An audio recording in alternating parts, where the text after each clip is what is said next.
Meczetkin pozdravujem. Greeting everyone. Salutación a todos. Un gran saludo a todos.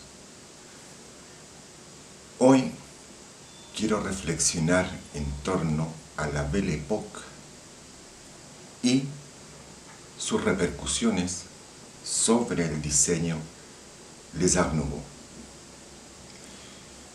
La Belle Époque, donde se va a desarrollar este primer estilo al nacer el siglo XX, viene desarrollándose desde 1890 hasta 1914-1917.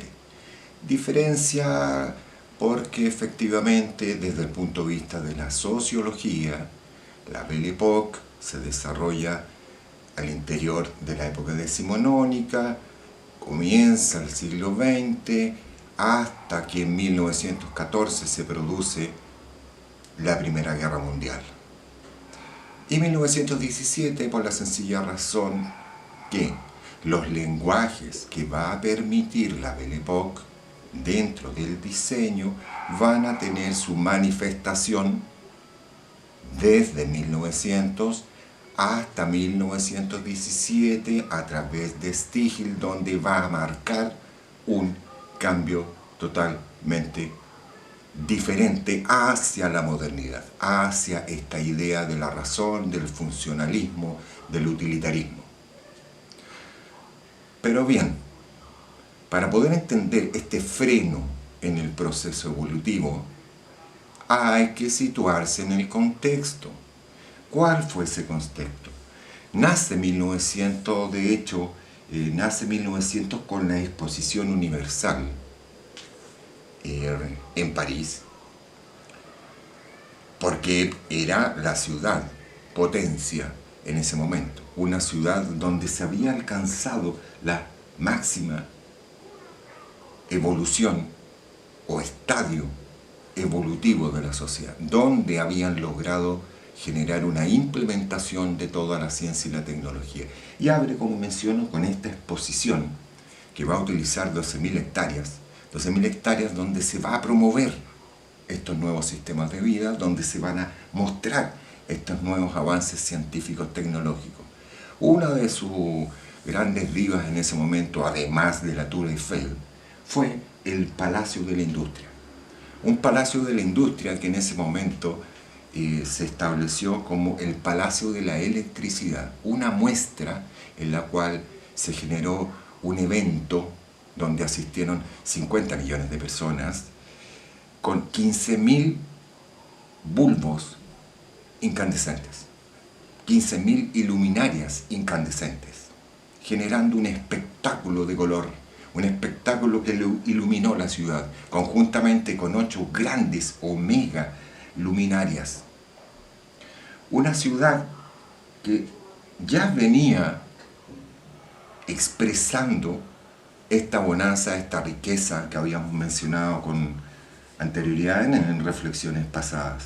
Una ciudad que ya le había otorgado a su ciudadanía distintos espacios de divertimento o recreación, y en el cual ya se estaba fomentando el consumo, ¿a qué me refiero? Aquí estamos viendo las grandes tiendas comerciales donde podíamos ver esa magnificencia o esa felicidad del transeúnte, de la familia paseando al interior de esta megatienda, mostrando su alegría, mostrando ese sentimiento que es en definitiva la Belle Époque. La Belle Époque, como les menciono, no es más que el sentimiento de vida, de alegría, que fue generando una multiplicidad de transformaciones.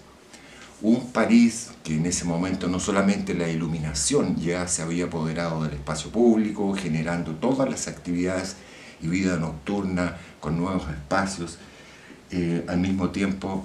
Recuerden ustedes que París fue la primera ciudad en implementar el transporte público mediante el metro subterráneo, mediante la electricidad, que después se sumaría Inglaterra, se sumaría Alemania, pero Francia en ese momento muestra a través de sus expresiones, o quiere mostrar a través de sus expresiones, estos nuevos sistemas de vida que había alcanzado. Estos nuevos sistemas o avances científicos tecnológicos y simplemente de conocimiento, de un conocimiento de una vida de gente, de estratos que hasta ese momento se habían mantenido ocultos. Claro, podemos ver cómo las grandes señoras que ahora comparten el espacio público con un conjunto de mujeres que han adquirido un cierto poder adquisitivo, que nacen vistiendo a la usanza victoriana, muy señoriales, muy femeninas, pero comienzan a tener una sociabilidad con aquellas personas que hasta ese momento se habían tenido ligeramente al margen u ocultas. Los grandes tabúes como la vida nocturna, la prostitución y otras manifestaciones sociales van a entrar en conocimiento público y masivo. Es así como en ese momento la apertura de estos centros nocturnos, gracias a la luz, no solamente van a potenciar que las meretrices, las cortesanas que a su vez van a pasar a tener un plano preponderante en la sociedad, van a ser las grandes señoras de momento. Los condes, los reyes, van a ir a París a visitar al interior del Moulin Rouge o de la Rata Muerta, la Rate Morte, a estas señoras que van a constituirse en la riqueza del momento. Entonces, claro, se comienza a vivir un mundo idílico de nuevas actividades, como menciono, un ocio oculto de gran riqueza. Y todas esas expresiones que se están manifestando en ese momento, de la ciencia, de la medicina, de la máquina, estos nuevos espacios, el hipódromo, el automovilismo, el cine con los hermanos Lumière y otras tantas actividades, van a impedir, en cierta medida, los avances desde el punto de vista del lenguaje, del diseño. Entonces, que al mismo tiempo va a su vez permitir la aparición de ciertos lenguajes. La noche se vuelve vida. Conocemos otras realidades, otros mundos, mundos pequeños, mundos ínfimos. Con la iluminación aparece una polución de mariposas nocturnas, más bien conocidas como polillas, insectos. La gente está maravillada con este nuevo mundo. La bohemia nocturna, grandes festivales al interior, danzas, teatros al interior del Moulin Rouge. Toda la sociedad concurre a sus interiores. Dentro de ellos, dentro del Moulin Rouge, van a participar grandes artistas como Vincent van Gogh, Paul Gauguin, Paul Cézanne, pero ciertamente para el ámbito del diseño va a ser fundamental la presencia de Henri-Marie de Toulouse-Lautrec, artista de origen, pero que al iniciar el siglo XX va a constituirse en el primer diseñador gráfico y va a ser quien en definitiva va a mostrar a la sociedad de su conjunto el nuevo lenguaje o la nueva visión. ¿A qué me refiero con esto? Y que vamos a profundizar prontamente. Vamos a pasar de la orgánica mimética hacia una orgánica racional, pensando que a futuro queremos proyectar una visión moderna, racionalista pura. No, nos vamos a tener que quedar en una orgánica racional. Y eso es lo que Henri Marie de Toulouse-Lautrec en primera instancia va a llevar, le va a conferir a un volante, a un afiche, a un cartel, un valor plástico y lo va a difuminar en la ciudad. Ahora, Jane Avril, Louise Weber, quienes fueron bailarinas, coristas al interior de este centro nocturno, están en la presencia pública, son las grandes señoras que al son del can-can levantaban sus piernas, mostrando esto que hasta ese momento había sido impúdico. No, ahora viven la alegría y la manifiestan. Y como les menciono, será ahora el diseño el que va a tomar el estandarte de avanzada, en contraposición de las artes. Las artes hasta ese momento, conjuntamente las grandes artes me refiero, arquitectura y artes visuales, eran los señores. No, nace el siglo XX y es el diseño quien toma la avanzada en el mensaje comunicacional y quien decide en definitiva el lenguaje que va a expresar a su sociedad o que va a manifestar a su sociedad. Pero sin embargo, hay que recordar que dentro de la Belle Époque, vale decir, esa última década del siglo XIX, ya habían manifestado un alejamiento de la realidad observable. Sí, recogieron el proceso de desacralización tomado por los impresionistas, pero son los postimpresionistas quienes marcan una focalización hacia el lenguaje por sobre la representación. Es entonces que por ejemplo, dentro de los artistas más destacados, no como movimiento, porque Bert Morisot, Marie Cassatt, Pissarro, Sislo, también lo fueron, pero quienes generaron una apertura cierta del lenguaje, en primer lugar, claro, podemos mencionar a un Paul Cézanne, quien manifiesta ya en su momento que todo elemento de la realidad puede ser observado mediante una forma geométrica pura, que la única forma de alcanzar la realidad es mediante la presentación en un soporte bidimensional de los distintos ángulos visuales de la forma. Una mirada conceptual, una mirada analítica. Un señor Vincent Willem van Gogh, quien mediante el trazo pictórico, el trazo es quien se constituye en la expresión de la emocionalidad de su sentimiento. Y es por eso que él alcanzó en su momento una curva ondulante, una curva ascendente que incluso al ver sus girasoles tan famosos o su mismo retrato, constituye en verdaderas llamas ascendentes. La fuerza expresiva del trazo, o un señor Paul Gauguin, quien se traslada a Tahití para volver a lo primigenio, a lo natural, a lo no contaminado, y desarrolla la fuerza expresiva del color mediante el plano,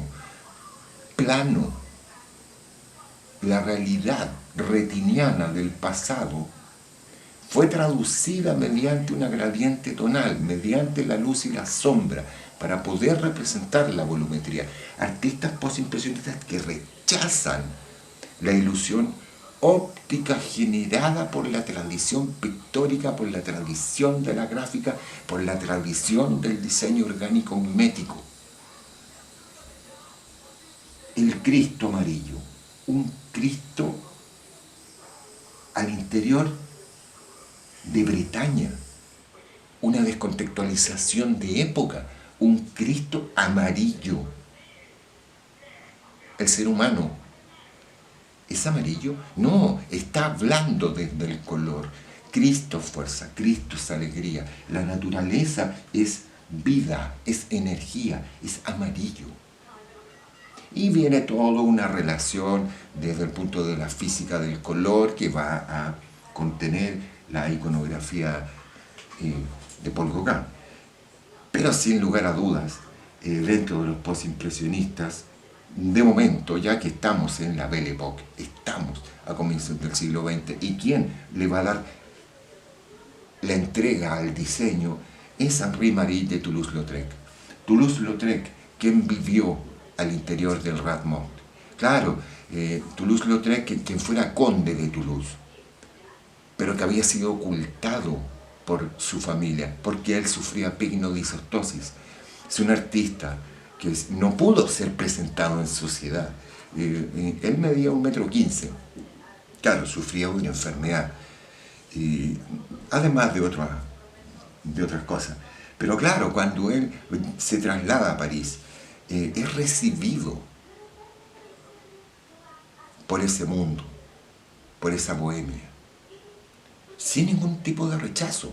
Claro, es alegre y él va a desarrollar mediante su pintura la fuerza expresiva de la línea, no del trazo, de la línea casi al modo de un clasón, una técnica que veremos más adelante. Pero al mismo tiempo inserta y propone la superficie soporte, el plano de la superficie, como parte integral de la obra.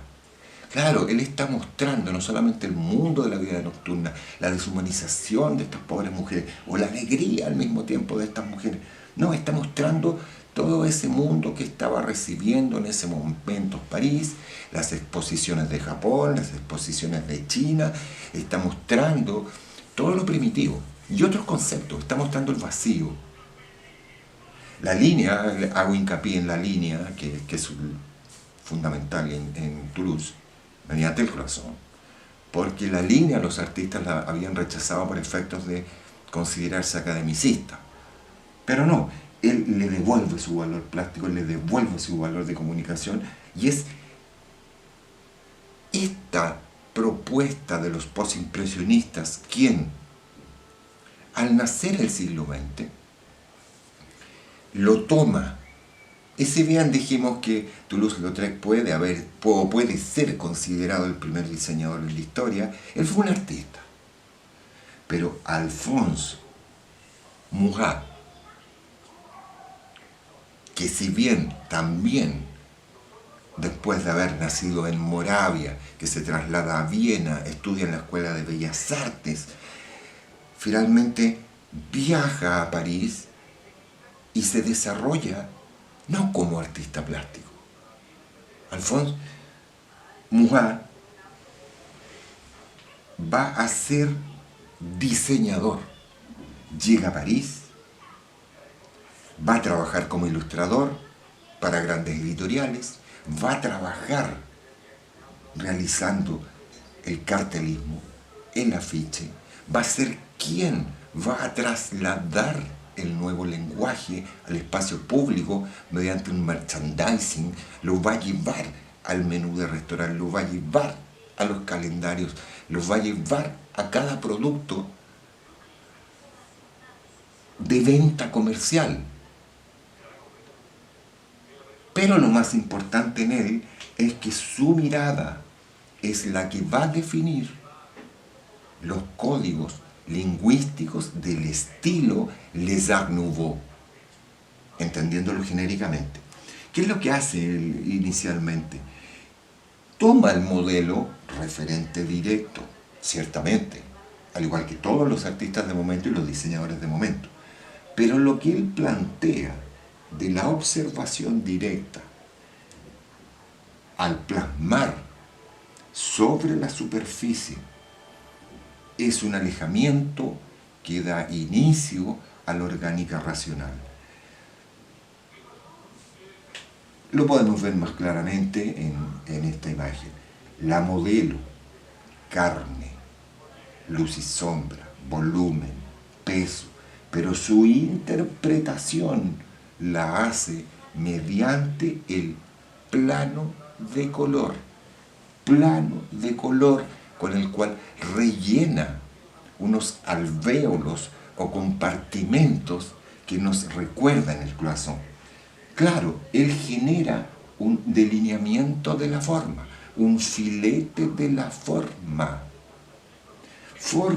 o línea que va a ir dando cuenta de no de esa realidad observable. Sí, lo entiendo como orgánico, lo entiendo como la estructura de la organicidad.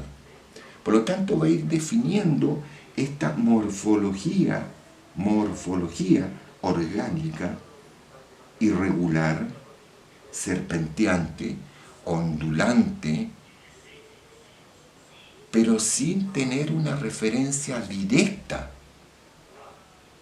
de qué es ese elemento orgánico. No, hay un proceso de racionalización, de cognición, para generar una propuesta que se transforma en un código lingüístico que habla de la naturaleza, sin serlo.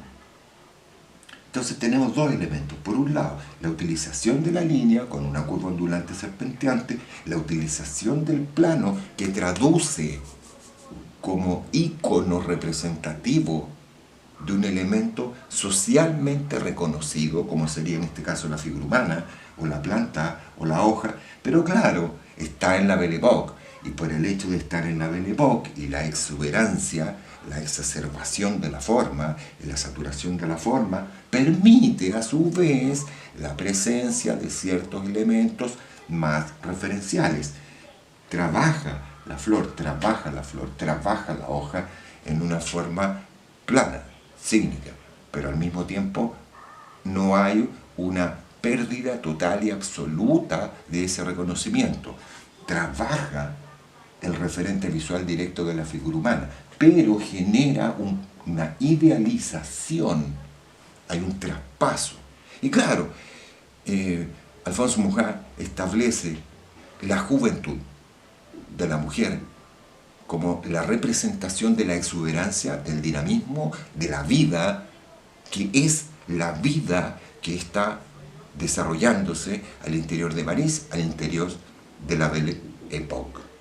Entonces, para muchos historiadores, ciertamente Alphonse Murat es el primer diseñador y se considera que Toulouse-Lautrec fue el padre, el que dio las pautas conjuntamente con sus congéneres postimpresionistas para que esta nueva camada de artistas, como lo es Murat, desarrollen su propia propuesta. Yendo un poco más a fondo con relación a la técnica que utiliza Murat. En Murat tú puedes hacer una diferenciación, porque hay un proceso de RAF, un proceso de boceto, hay una definición. Él aplica una técnica que para la sociedad era muy recordada por efectos de los vitraux desarrollados al interior de la Edad Media, que trabajaban por un sistema de emplomado, una estructura de plomo, y mediante el engarzamiento de una galleta de vidrio iban conformando la imagen medieval. Cloisón, que puede ser sintetizado en la utilización de la línea, el filete que delimita la forma para ser rellenado en su alvéolo, en su cavidad, mediante una tinta plana. Misma técnica que estaban utilizando los ceramistas en ese momento al interior de la escuela de Clichy, la escuela de Nancy, a la cual también va a participar alguien que van a conocer ustedes, Louis Comfort-Tiffany, un diseñador norteamericano, que va a aplicar la misma técnica al interior del diseño industrial, al interior de las lámparas, que lo vamos a ver en forma inmediata. Alphonse Murat al mismo tiempo no solamente utiliza esta técnica del cloisón, línea plano, idealización de la mujer, iconografía reiterativa, reiterativa, secuencial, está usando la imagen como un ícono, no insisto, no en ese referencialismo directo donde cada flor, producto de su vida, porque es un organismo vivo, presenta diferenciaciones. No, acá se reitera en forma secuencial, rítmica, monótona, para generar esta gráfica tan representativa de Les Arts Nouveaux, este entrelazamiento lineal que te permite entender el entrelazo vegetal. No es la vegetación, esto no es un clavel, esto no es una margarita, no es la raíz de una zanahoria, no, es la interpretación analítica de un elemento irregular, serpenteante, ondulante, que da cuenta de la forma. Que al mismo tiempo ellos incluso llegaron a desarrollar una tipografía alusiva a Les Arts Nouveaux. Entonces, hay que entender claramente, o tratar de entender claramente, que vamos hacia la modernidad, que vamos a pasar. Acá hay un esquema de sintetización con relación a este paso, de la orgánica mimética, que fue trabajada y desarrollada por el Art and Craft, en la cual tú tienes un referente fidedigno, tanto en forma, en línea, en grano, y obviamente en escala y en color, un reconocimiento directo del elemento. Queremos llegar a una forma racionalista pura, producto de la geometría, pero vamos a tener que darle cabida a Les Arts Nouveaux, en el cual se produce la racionalización de la forma para generar estos entrelazamientos mediante el uso de un cloisonné y la tinta plana. Procesos cognitivos, interpretativos del conocimiento de la naturaleza. Y claro, siempre se ha dado un gran problema, porque cuando la gente común y corriente, no el especialista, trata de averiguar un poco sobre el Art Nouveau. Yo les he mencionado Les Arts Nouveaux, no l'Art Nouveau. Hay una diferencia que la veremos inmediatamente. Claro, hay un sinnúmero de expresiones, y cuando a ti te dicen cuáles son las características de estilo, y tú tratas de encontrarlo en estas distintas expresiones, no entiendes. Claro, porque hay que saber al mismo tiempo que Les Arts Nouveaux, que va a permanecer durante 17 años, sufre un proceso evolutivo. Que se están desarrollando los nacionalismos, y cada país, bajo patrones de diseño común, quiere conferirle una identidad particular. Por lo tanto, vamos a pasar gradualmente desde el Art Nouveau, que es el padre, que es quien dictamina la norma, quien establece las leyes, un proceso gradual de sustitución o de simplificación, de eliminación de ornamentación, de utilitarismo, de funcionalismo, hasta alcanzar estilo. Vamos a pasar y van a constituir un mismo estilo dos interpretaciones distintas. Un referencialismo a la referencia, un referencialismo a la referencia mediante la orgánica racionalista, pero que al mismo tiempo va a llegar a un punto de interpretación sígnica, vale decir, hacia un realismo sígnico. Volviendo, el realismo ya es un código sígnico. El naturalismo es la réplica fidedigna, orgánico-mimético. El realismo es un concepto, es un signo que constituye una idea con una imagen visual y que lo transmitimos socialmente para poder comunicarnos. Un realismo referencial. Seguimos identificando ciertos elementos por un referente.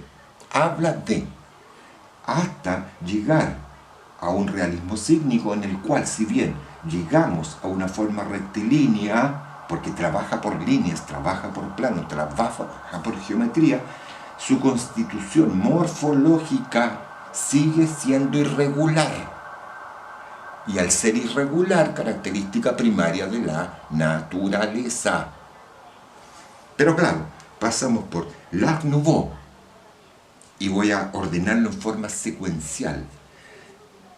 Art Nouveau, modernismo, España. Liberty, Italia. Florial, Bélgica. Jugendstil, Alemania. Secesión, Austria.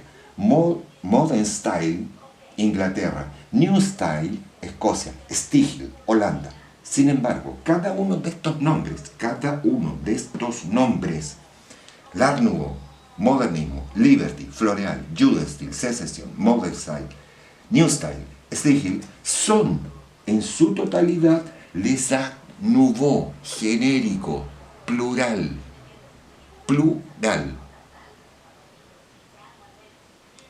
Idea común, interpretación común, expresión diferenciada. Patrones comunes, manifestación distinta. Países distintos, nombres distintos. Genérico, particular. Entonces, genéricamente, les Art Nouveau, plural. París, Francia, l'Art Nouveau, potencia, foco, mirada. ¿Qué va a establecer? Ellos establecen los patrones referenciales de estilo. Y esos estilos se van a basar, porque están viviendo la Belle Époque, en primera instancia, el pavo real. ¿Por qué el pavo real? Porque el pavo real, esta ave, cuando hace un despliegue de su cola, manifiesta una exuberancia, una riqueza en sus valores cromáticos, un color que al mismo tiempo, por efectos de la luz y ciertamente su propia genética, producen refracción. Es un centellar de luces, de colores majestuoso. Entonces, claro, el pavo real traduce icónicamente el sentimiento de vida y lo que se estaba viviendo en Francia. El resto de los países lo tiene que adoptar como elemento icónico. Entonces sus espacios, su arquitectura mostrará aún exuberancia, riqueza, majestuosidad, traducido a un cierto grado de saturación en el espacio. La libélula, en Latinoamérica conocida como el matapiojo. ¿Por qué toman este insecto? Claro, estaban conociendo un nuevo mundo, un pequeño mundo, el mundo nimio, las mariposas nocturnas, la polilla, pero no, es la libélula, el matapiojo, quien establece un símil con la vida urbana, un símil con los materiales que estaban percibiendo, un símil con las nuevas propuestas progresistas de estilo. Claro, la libélula, cuando se desplaza en el aire en su movimiento acelerado y rápido, y al mismo tiempo se detiene, se mantiene en suspensión en el aire. Eso es lo que están viviendo ellos, un fenómeno de cambio rápido, acelerado, propio de una vida urbana. Un insecto que en su conformación es una estructura lineal. Una estructura lineal. Sus alas, los paños de vidrio. Las nervaduras de estos paños de vidrio, que en este caso es un ala, los hierros, los metales, el acero. Y claro, insectos que al mismo tiempo, por efectos de la refracción de la luz y la aceleración de su batimiento, produce centellos, destellos de luz que es lo que ellos estaban viviendo en su ciudad. Y el ser humano, para no ser menos frente a la naturaleza, coloca un elemento que va a ser determinante en el estilo, generado por nosotros, el látigo. Pero el látigo racionalizado, analizado, es el movimiento del látigo en el espacio. Cuando el látigo se desplaza, a lo cual hoy día conocemos como el movimiento látigo, es una curva serpenteante ondulante. Misma línea ondulante y serpenteante que ya estábamos viendo como expresión de Alphonse Murat a través del afichismo y el cartelismo, a través de los productos comerciales. Entonces, claro, se establece como un lenguaje común. Entonces tenemos el pavo real, la libélula y el látigo, movimiento ondulante y serpenteante. Y claro, como una gama cromática, y aquí quiero reforzar un poco, he colocado un círculo cromático para que ustedes analicen más en profundidad. No va a ser una clase de color, sino porque cuando dijimos la naturaleza, al igual que l'Art Nouveau, les Arts Nouveaux, adopta con esos tres colores primarios, podemos generar todo el espectro de la gama cromática. En este círculo cromático tú puedes encontrar que producto de los colores pigmento o los colores luz, es esta franja que tenemos en el centro de la totalidad, esta franja son los colores saturados o puros, vale decir los colores que se conforman por mezcla o luz o pigmentaria. Hay dos sistemas cromáticos. Y son puros, son saturados. Pero cuando todos los colores son contaminados con blanco, se denominan apastelados, vale decir que son los colores primarios o los colores saturados en todo su espectro, contaminados con blanco. Y sufre una variante de valor tonal del color. Pero cuando tú contaminas los colores saturados con negro, obtienes toda una nueva gama. La naturaleza trabaja con colores que están contaminados con negro, produciendo la gama de los colores quebrados.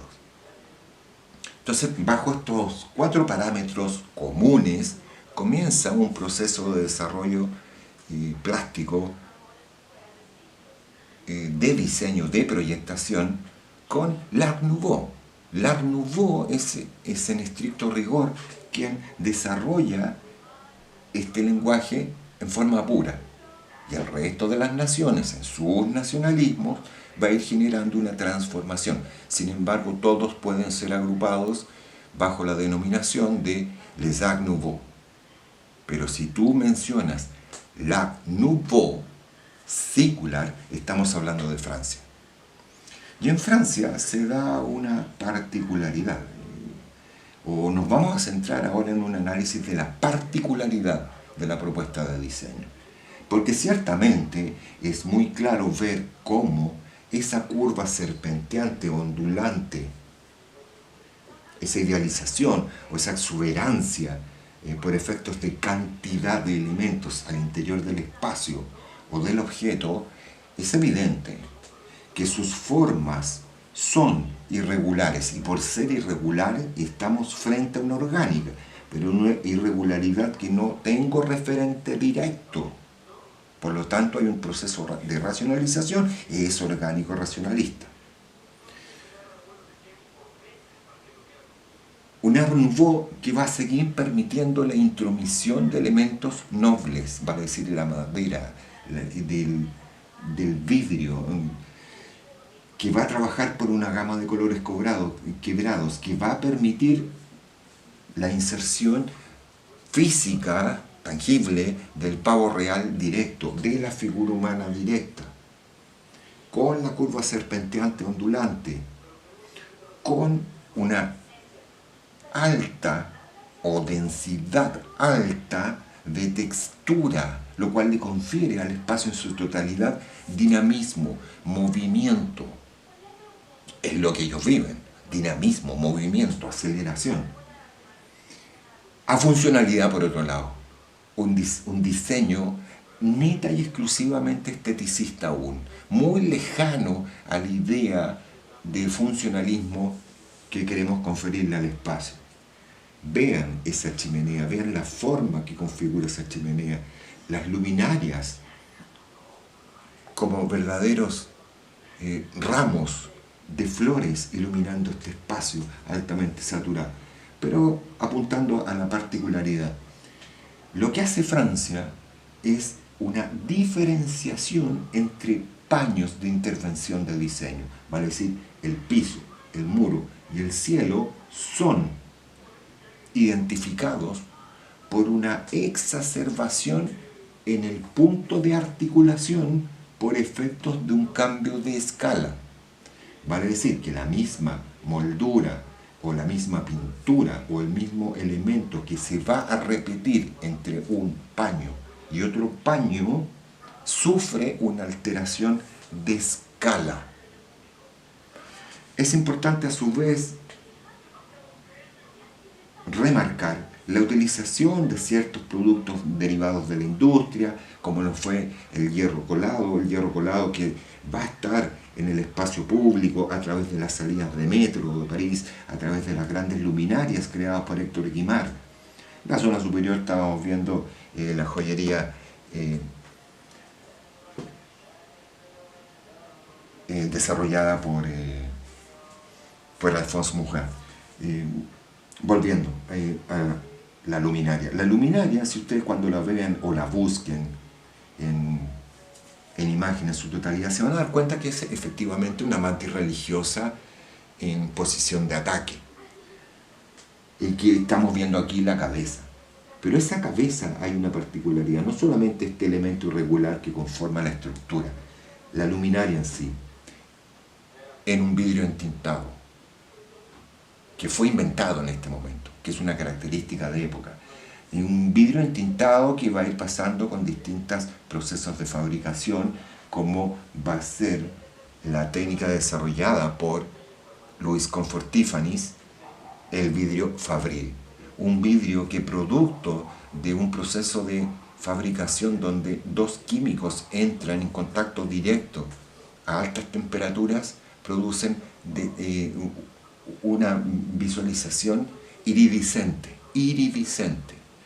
una especie de metalización, y que la va a llevar mediante sus tan tradicionales y clásicas lámparas o vitrinas o aparadores, pero la lámpara seguramente tiene un mayor reconocimiento. Entonces, claro, todas las características genéricas del Art Nouveau están presentes.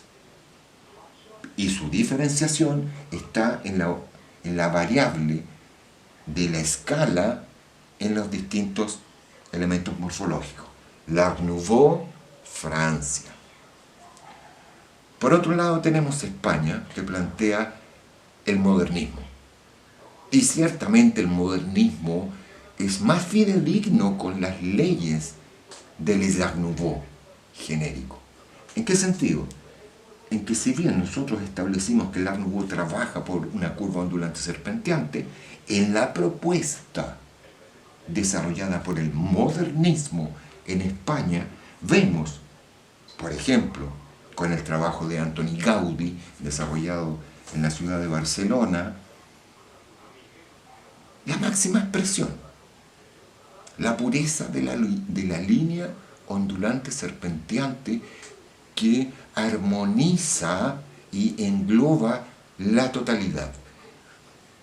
Sus espacios trabajan por eliminación de la articulación, muy por el contrario, la Pedrera, la Casa Milá, en su techumbre, o la Casa Patló, en su interior, nos muestra un elemento, línea ondulante, que pasa desde los muros, a través de los pilares, de las columnas, de los muros incluso, al piso, que sube por el objeto, que se inserta en la ventana y va envolviendo cada uno de los elementos.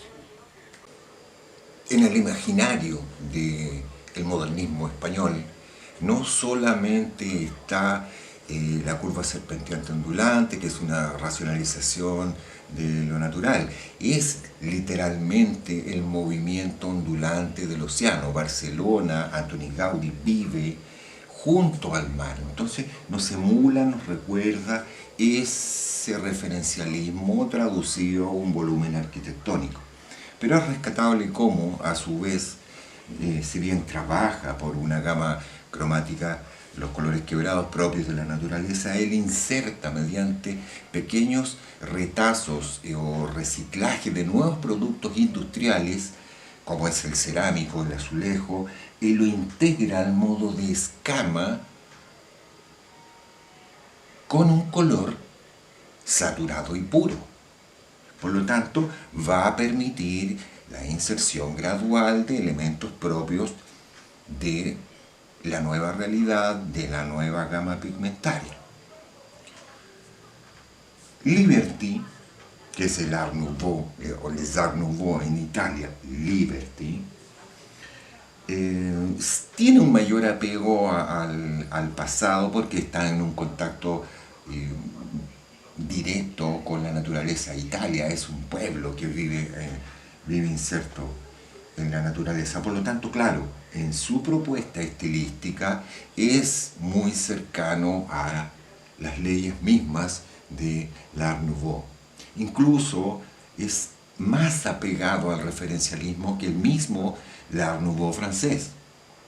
Permite la aplicación literal de la madera maciza, pero es una madera maciza que va dominando en un peso visual dentro del espacio, confiriéndole una aplicación noble dentro de una morfología propia del serpentín ondulante, adquiriendo estas formas irregulares, orgánicas racionales, que hablan al mismo tiempo de la mariposa nocturna, del ala, de esa morfología vegetal a través de la talla en madera artesanal. Su espacio bastante saturado interiormente, producto de la fragmentación por proporción de escala en referencia al elemento orgánico. Y inserta al modo de la estética de Moix la interpretación de la naturaleza mediante el cloisón y el plano de color.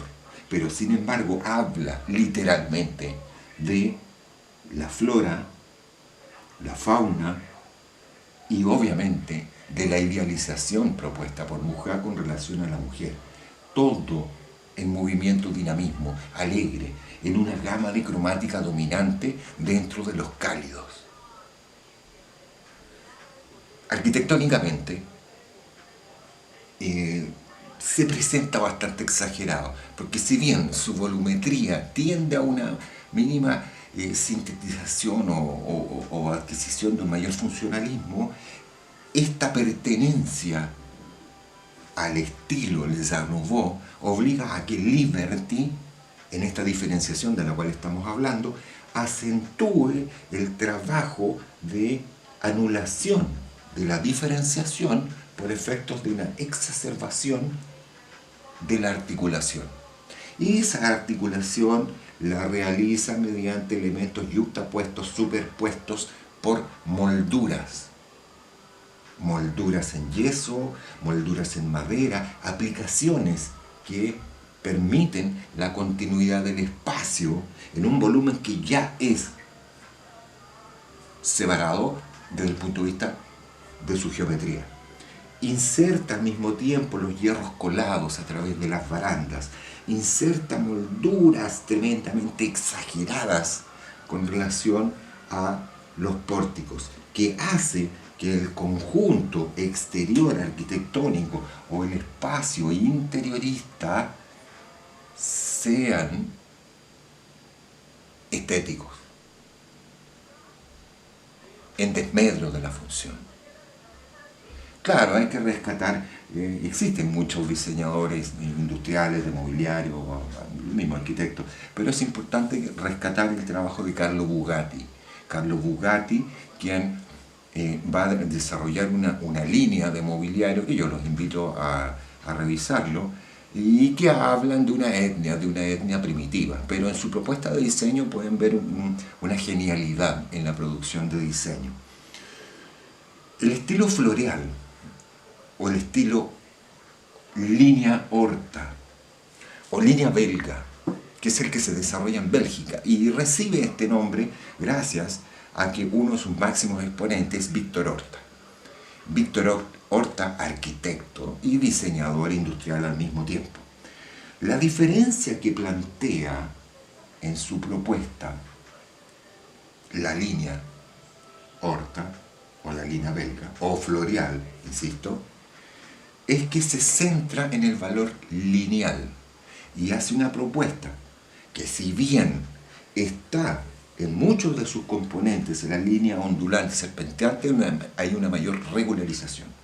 Y arquitectónicamente, mediante sus elementos, esta línea mixta fusiona la línea serpenteante ondulante perteneciente a la curva con la recta, jerarquizándolo en el espacio. Tenemos una idea de espacio menos saturado, donde el foco de atención se da en esta línea que se proyecta mediante elementos de revestimiento de piso, elementos estructurales que pasan mediante una exacerbación, porque Bélgica también trabaja acentuando la articulación, lo proyecta hacia los cielos.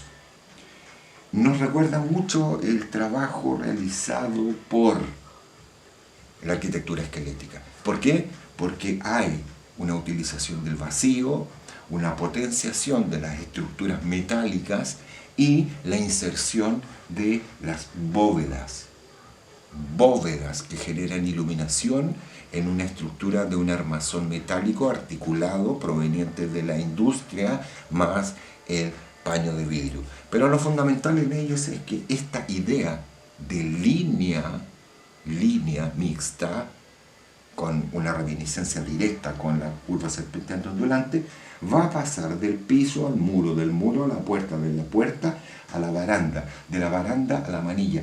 Cada elemento, baranda, foco, articulación, eliminación de la articulación por exacerbación. Es la línea es su factor, y la inserción del vacío, lo cual permite un mayor grado de liviandad en el espacio y al mismo tiempo, claro, armonización mediante este recurso de la línea. Jugendstil, Alemania. El caso de Alemania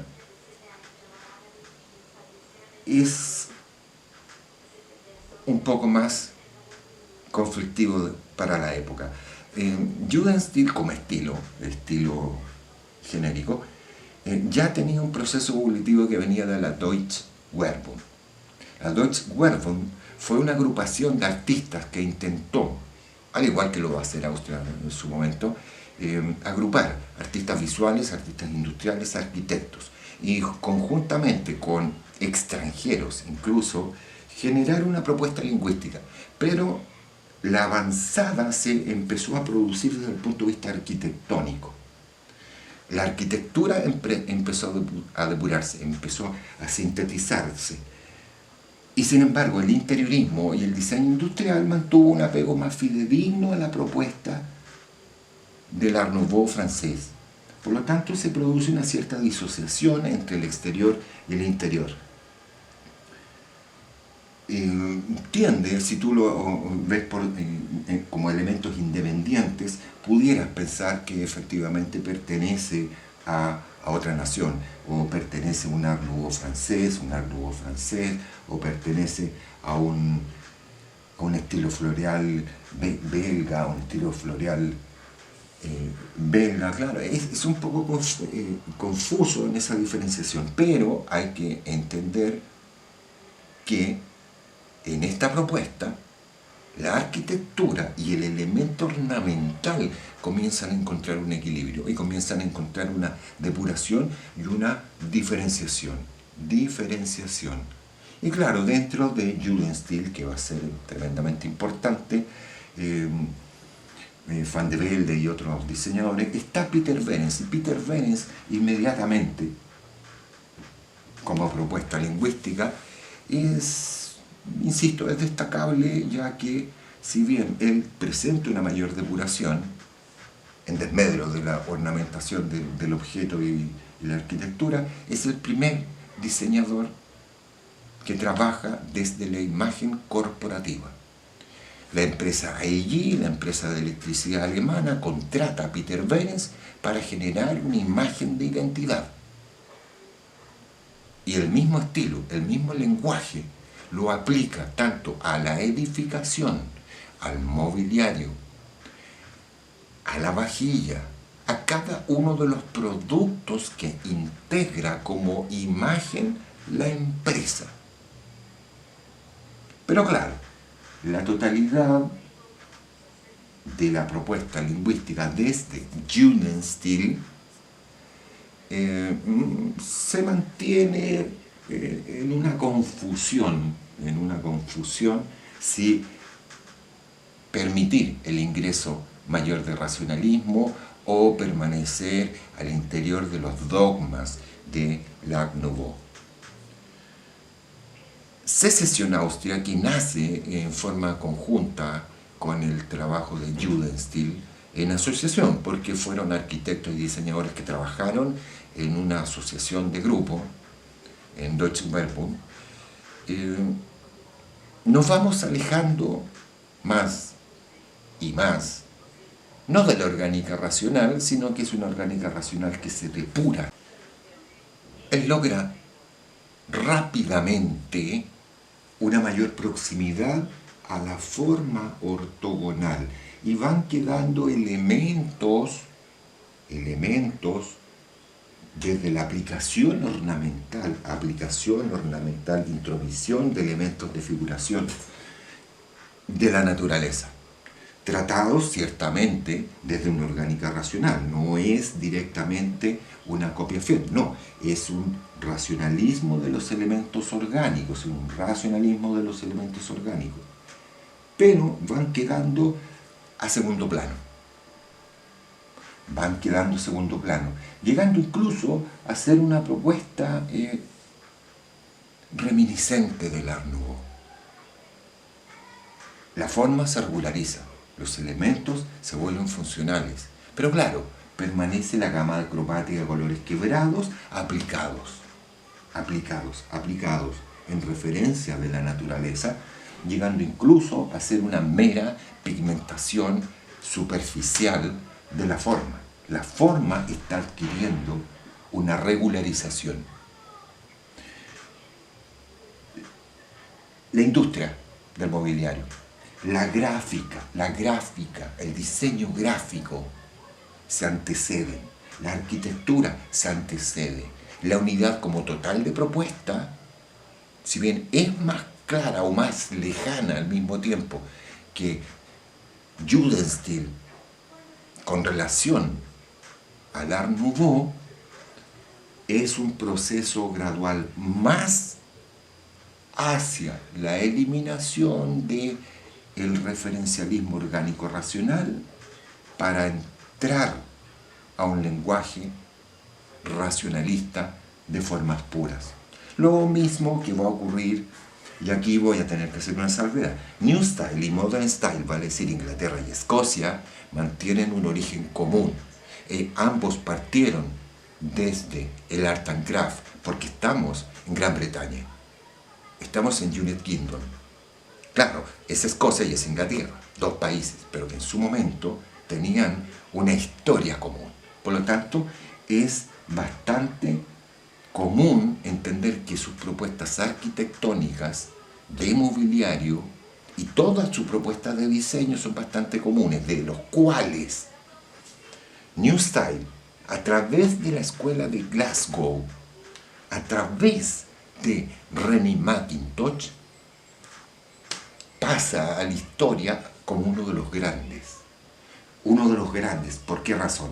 Porque cuando tú ves el diseño propuesto por René Mackintosh, damos un paso más hacia la nueva realidad, hacia la nueva modernidad, que apuntaba a insertar un pensamiento racionalista pura. Y claro, vemos cómo el interior del espacio se produce un fenómeno de depuración de la forma. una regularización de la forma, aun cuando mantiene variables de tamaño, mantiene variables no direccionales, porque trabaja en base a la línea recta y la ortogonalidad. Pero en la variabilidad de los elementos en cuanto a proporción, trabaja desde la irregularidad. Pero hay una depuración desde el punto de vista cromático, con una fuerte carga del blanco, vale decir, de la neutralidad del color. ¿Qué quiere decir? Que la gama de los colores cooperados también comienza a sufrir un proceso de retroceso y de eliminación. Espacios que se van transformando en funcionales, sillas que se van regularizando, pero que, sin embargo, en su fraccionamiento, por mucho que trabaje desde la geometría, sigue siendo un elemento irregular. No es un plano liso, es un plano fragmentado. Y al ser fragmentado es irregular. Y si es irregular, es perteneciente a la orgánica racionalista. Los interiores alcanzaron evidentemente un mayor trabajo hacia la nueva mirada, pero los exteriores siguieron permaneciendo en forma irregular, con unas altas saturaciones, al menos, si bien no en volumen, en elemento texturante. Rennie McIntosh incluso llega a tal nivel de racionalización del elemento orgánico que su imagen corporativa es la rosa, pero la rosa desde el punto de vista cínico, rosa. Y si bien las rosas tienen muchos colores, rosa, roja, vulva, tallo, rojo, línea, rosa. Pero es interesante New Style, no solamente a través de Rennie McIntosh. Hay que ver a otros diseñadores. Aquí simplemente quiero que entiendan este proceso evolutivo de cambio de la mirada pura desde el Art Nouveau francés, y cómo a medida que vamos pasando a través de las distintas naciones nos vamos alejando cada vez más, hasta llegar a la propuesta de Stijl en Holanda, donde su interpretación del Art Nouveau plantea una mirada distinta. Aquí, cuando yo les decía, muchas veces no entienden cuando ven la propuesta, la casa Schroeder o la silla Red and Blue o algún objeto propuesto en el interior del Stijl, ¿por qué pertenece al Art Nouveau? Si el Art Nouveau no trabaja por una curva ondulante serpenteante, ¿dónde está la curva serpenteante ondulante? ¿Dónde están las mariposas nocturnas? ¿Dónde está la madera? ¿Dónde está la gama de los colores quebrados? Claro, Stijl es el último estandarte de una forma de pensamiento orgánico, racionalista. No, él ya en un 80% ya ha asumido la nueva propuesta. Trabaja por geometrización de la forma, trabaja mediante el cuadrado, mediante el rectángulo, trabaja a partir de líneas rectas, trabaja ya incluso desde la saturación del color, que no existe en la naturaleza. Y va a trabajar puntual y específicamente desde el rojo, el amarillo, el azul, lo que nosotros entendemos pigmentariamente como los colores primarios, más el blanco y el negro. Y el negro lo va a utilizar como un elemento icónico de estructura. Color más pesado, peso, estructura. Y claro, cuando él desarrolla la silla Red and Blue, lo que está haciendo es atribuirle un color que sí es subjetivo, es interpretativo, pero lo aplica funcionalmente por acorde a la resistencia y al peso. Negro, fuerza, la estructura de la forma. El azul es más pesado que el amarillo, es más pesado que el rojo, por lo tanto recibe una mayor carga. El respaldo rojo, y el amarillo, ¿dónde está aplicado? En la zona que no recibe fuerza ni carga.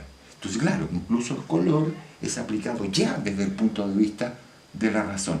Pero tienen que entender que en esta idea estructural de casa, en esta idea de estructura de silla, de objeto, en sus entrantes y salientes, genera, en definitiva, una morfología que, pese a trabajar desde la geometrización pura de la línea recta y de la gama de los colores saturados que ocultan materiales nobles,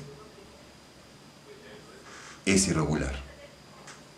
Paños fragmentados, volúmenes fragmentados. Y al ser fragmentados, son irregulares. Y como son irregulares, son orgánicos, racionalistas.